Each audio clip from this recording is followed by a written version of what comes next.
ሊዱ ሕጂ መመንገድና ክንገብር ኢኖም ኣነ ብስኸዱ ሓገር ወሲነልኹ ርክብና ኣብዚ ከበቂዕ በላ ዓይና እንዳጠመትም ከበቂዕ ዝብል ዘረባ ምስ ሰምዐት እንታይ ከም ዝኾነት ውሽጣ ክሕመስ ተፈለጥም ከምዛ ብዘይ ክዳን ኣብ በረድ ዝገደፍዋ ክተንፈጥፈጥ ጀመረት። ንእለቱ ገጻ ሕዚ ዝበለ ስምዒታት ተፈራረቐ ብኸይ መጻው ኣዒንተን ንብኣት ቆፀረም ንውሽጢ ክትሕዞ ተቃለሰት ንብኣስ ኢሩ ግዳ ጥብ በለሙ ኣብ መእጉርተ ኣልበም በጃኻ ኣይንፈላለ ዚ ዓይነቱ ኣጠማመታት ትጥምቶ ነበረት።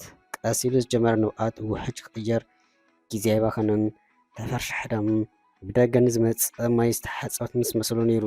ማይ ግን ኣይኮነን።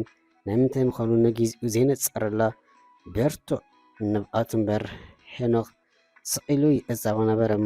መወዳእቱ ከምታ ዘላታ ዝኾነ ክእብዳ ከይፈተነ ብድድ ምስ በለ ኢዳ ሰዲዳ ከሮ ኣቢላ ሓዘቱም ገጹ ካይመለሰ ጠጠው ዳኣበለም ግና ዝኾነ ዘምልኦ ቃል ኣይነበረን። ዋላ እኳ ኢዱ ክስሕብ እንተፈተነ ቤን ኣይከሮ ኣቢላ እንደግዲ ሒዛቶ ዘለም ብጀካ መሓዝ ገና ሕጁን ክትዛረብ ኣይተሰምዐትን ምስ ውን ኣይላን በታ ዘይተታሕዘት ኢዱ ተጠቂሙ ነታ ተታሒዛት ዝነበረት ኢዱ ናጽነት ኣውጁ መንገዱ ገበረም። ካብቲ ናይ ሓባር መመገቢ ክፍሊ ዝጎየት ናብ መደቀሲ ክፍሊ እዚ ኩሉ ክኾን ከሎ ሰብ ይዕዘብ ነበረም። ብከብዳ ተደፊኣ መትርኣስ ኣብ ርእሳ ጌራ ፍርናሽ ክሳብ ዝጠልቂ ኣምሪራ ነበአት። ነብልብያ ትነብእ ነይረም። ይኹን እምበር ምክንያት መንቢዓ መልሲ የብለን ግን በቃ ጫጭ ውሽጣ ናይ ጽምዋ ስምዒት እንዳተሰምዑ ከብዳ ተገላበጠ ፈጺማ ክትረጋዕ ኣይከኣለትን። ብጀክኡን ኣብቲ ዘላቱ ቦታ ዝቐረበቶ ወይ ትፈልጦ ሰብ የለን ክዕብደም ዋላ ድኣ ኣይዘራረቡ እምበር ካብ እግሩ ተፈለየ ትፈልጥን ከንዲ ዝኾነ ምስ መዳቐስታ ከማን ዘይተቀራረበት ናይ ኣጋጣሚ ኣብቲ ክፍሊት ሰብ ኣይነበረን።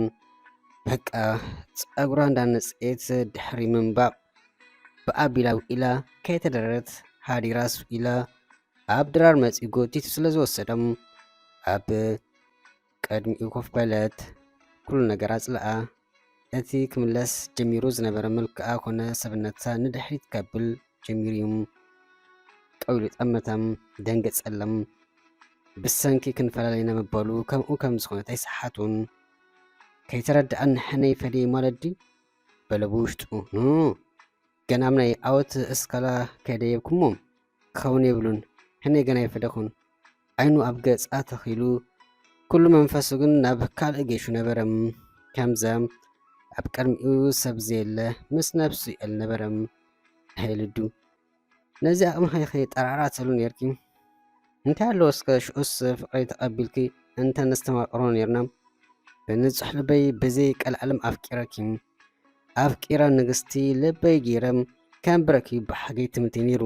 ምናልባት ኣብቲ ሽዑ እዋን ጁባይ ጥርሑ ነይሩ ይኸውን ግን መልኢ ዝፈስስ ሓሊት ነይሩኒ። ወዲ ሰብ ልዕሊ ኩሉ ዘሊ ሓሊት ምክባር ነንሕዱ ምድጋፍ እዩ። ብዝኾነ ልዱ ከምዚ ኢልኪ ቃልጢፍኪ ኢድ ክትሕቢ ኣይመስለን ነይሩ ክብል ጸኒሑ ፋርኬታ ናይ ገሊኦም ወዲቓ ብርቱዕ ድምፂ ስለ ዘስምዐት ብስምባደ ናብ ቀልቡ ተመልስም። መግቢ ኣብ ቅድሚኦም ከሎ ክልቲኦም ግን ኣይጀመርዎን። ሊድያ ንሽመነት ማንኪያ ሒዛቶ እምበር ክትኩልስ ኣይተረኣየትን። ሊዱ ዘይትበልኢ ናብታም ዝነበርክያ ህይወት ክትምለስ እትደልይ ደኺ ገረም ዝሓወኽ ጓል ምስ በላም ገዲፍካ ንክትከይድ ሓሊትካ ኣይልንን እዩ ይብላዕ ኣይምልከተካን እዩ ኣፍጢጣ እንዳጠመተ ተዛረበት።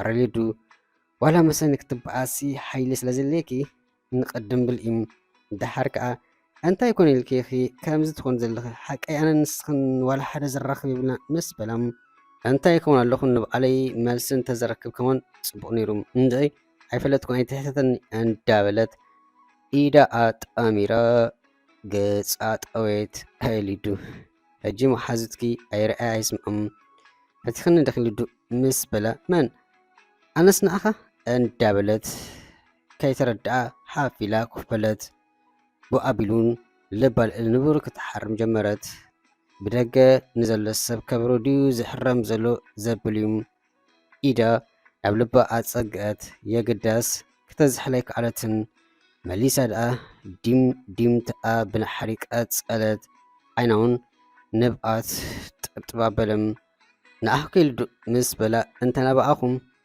ዝፈተኹኻ ከይመስለካ ነታ ዝፈቶ ኣደይ ስለ ዝናፈኪ እንዳበለት መግባ ገዲፋ ናብ ክፍላ ደኣ ብጉያ ኣበለት ኣላሊዱ ተፋሊጥና ኣለና እዛ ጓል በጥሜት ኣፂፋ ክትሞት እንዳበለ ሂዙላ ደኣ መግባ ናብ ክፍላ ኣበለ